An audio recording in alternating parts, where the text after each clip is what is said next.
Hindi cinema के इतिहास में देवानंद पहले एक्टर थे जिनकी लड़कियों में सबसे ज़्यादा फ़ैन फॉलोइंग थी।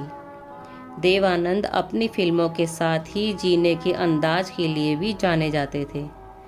कम ही लोग जानते हैं कि फिल्मों में आने से पहले देवानंद ब्रिटिश सरकार के मुलाजिम हुआ करते थे। फिल्म स्टार बनने की चाह में अंग्रेज़ों की नौकरी छोड़ी और सिनेमा का स्ट्रगल शुरू किया। अपने दौर की सबसे खूबसूरत एक्ट्रेस सुरैया से अफेयर था। ये प्यार इतना गहरा था कि जब घर वाले इनके रिश्ते के खिलाफ हुए तो सुरैया ने ताउम्र शादी नहीं की। हालांकि देवानंद ने अपनी को एक्ट्रेस कल्पना कार्तिक से शादी की थी, वो भी फिल्म के सेट पर ही, और फिर अलगाव भी हुआ।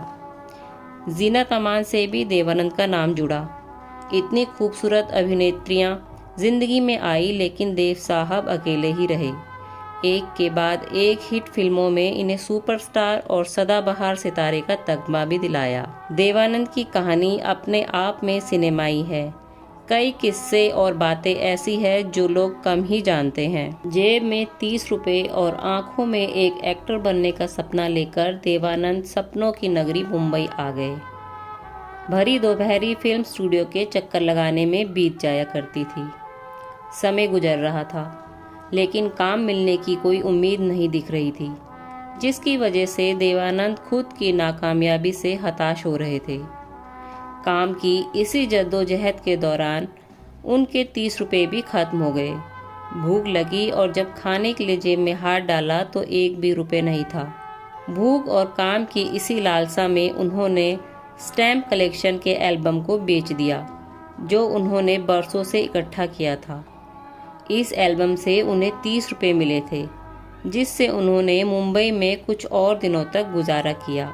देवानंद ने काम के सिलसिला में कई लोगों के दरवाजे खटखटाए, लेकिन निराशा ही हाथ लगी। सपनों की नगरी में खुद के सपनों से दूर जाता देख उन्होंने 85 रुपए मासिक वेतन के साथ एक जगह क्लर्क की नौकरी कर ली। कुछ टाइम बाद नौकरी रास नहीं आई तो उसे भी छोड़ दिया। वजह ये भी थी कि उनका हाथ गणित में तंग था। सेंसर ऑफिस में काम करने के लिए देवानंद को 165 रुपए मिलते थे, जो उनकी सभी जरूरतों के लिहाज से ज्यादा ही थे। लेकिन धीरे धीरे उनको लग रहा था कि वो अपने सपनों से पीछे जा रहे हैं। देवानंद बनना तो चाहते थे फिल्म स्टार, लेकिन एक सरकारी बाबू बनकर रह गए थे। वो उस नौकरी को छोड़कर आगे बढ़ना चाहते थे, लेकिन कोई रास्ता दिखाई नहीं दे रहा था।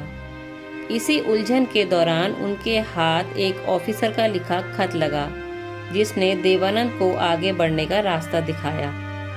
उस खत में ऑफिसर ने अपनी पत्नी को लिखा था, काश मैं अभी ये नौकरी छोड़ सकता तो सीधे तुम्हारे पास आ जाता और तुम्हारी बाहों में होता। इस खत की एक लाइन, काश मैं अभी ये नौकरी छोड़ सकता, ने देवानंद को नए हौसलों और नई ऊर्जा से भर दिया और उन्होंने ये नौकरी छोड़ दी और निकल पड़े अपने सपनों को पूरा करने के लिए। आराम की नौकरी छोड़कर एक बार वो फिर फिल्म स्टार बनने के सपने को पूरा करने की राह पर चल दिए। उसी दौरान लोकल ट्रेन में एक मुसाफिर ने बताया कि प्रभात फिल्म कंपनी अपनी आने वाली फिल्म के लिए एक सुंदर नौजवान की तलाश कर रही है। अगले दिन देवानंद पहुंच गए फिल्म कंपनी, जहां उनकी मुलाकात कंपनी के मालिक बाबूराव पाई से हुई। बाबूराव पाई उनकी बातों और उनके बेबाक जवाब से बहुत प्रभावित हुए और कहा, कल आकर पीएल संतोषी से मिल लेना। फिर अगले दिन उनकी मुलाकात पीएल संतोषी से हुई।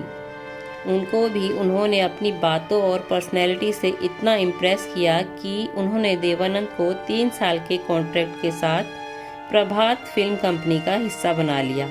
इस बैनर तले उनकी पहली फिल्म थी हम एक हैं, लेकिन ये फिल्म कुछ खास कमाल नहीं दिखा पाई थी। हालांकि यहीं से उनका फिल्मी सफ़र शुरू हो गया था। उन्हें इस दौरान कई और फिल्मों के ऑफर भी मिलने लगे थे। इसके बाद देश के विभाजन के उथल पुथल के दौरान ही देवानंद का प्रभात कंपनी के साथ कॉन्ट्रैक्ट भी खत्म हो गया। हालांकि उनका ये संघर्ष लंबा नहीं चला और देवानंद को अशोक कुमार की फिल्म जिद में काम मिल गया। ये वही फिल्म थी जिसने उन्हें बतौर एक एक्टर फिल्म इंडस्ट्री में स्थापित किया था। 1948 की फिल्म विद्या में देवानंद को उस दौर की एक्ट्रेस और सिंगर सुरैया के साथ काम करने का मौका मिला। उन दिनों सुरैया कामयाबी के शिखर पर थी और देवानंद इंडस्ट्री में नए थे। इसी फिल्म की शूटिंग के पहले दिन दोनों की मुलाकात हुई। इस छोटी सी मुलाकात के बाद दोनों फिल्म की शूटिंग में बिजी हो गए, लेकिन ये छोटी सी मुलाकात गहरे रिश्ते की शुरुआत में बदल गई। फिल्म की शूटिंग के दौरान ही देवानंद और सुरैया एक दूसरे को पसंद करने लगे थे। सेट पर दोनों को एक दूसरे की तलाश रहती थी। दोनों का ये खूबसूरत रिश्ता परवान ही चढ़ा था कि ये बात सुरैया की नानी को पता चल गई और उसके बाद इस रिश्ते का अंजाम कुछ यूँ रहा कि दोनों अलग हो गए। सुरैया कभी भी अपने परिवार के खिलाफ होने का फैसला नहीं जुटा पाई और उन्होंने ताउम्र बिना शादी के अपना जीवन बिताया। सुरैया से अलगाव के बाद देवानंद बिल्कुल अकेले रह गए।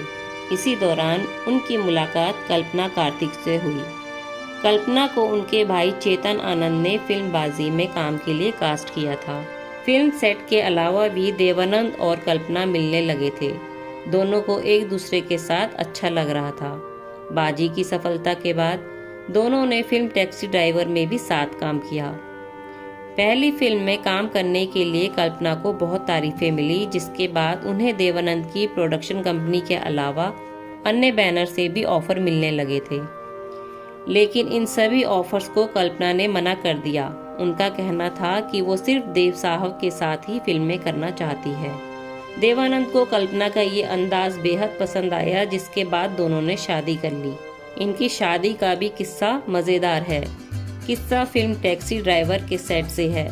इस फिल्म की शूटिंग के दौरान देवानंद ने कल्पना से कहा कि वो उनके साथ शादी करना चाहते हैं।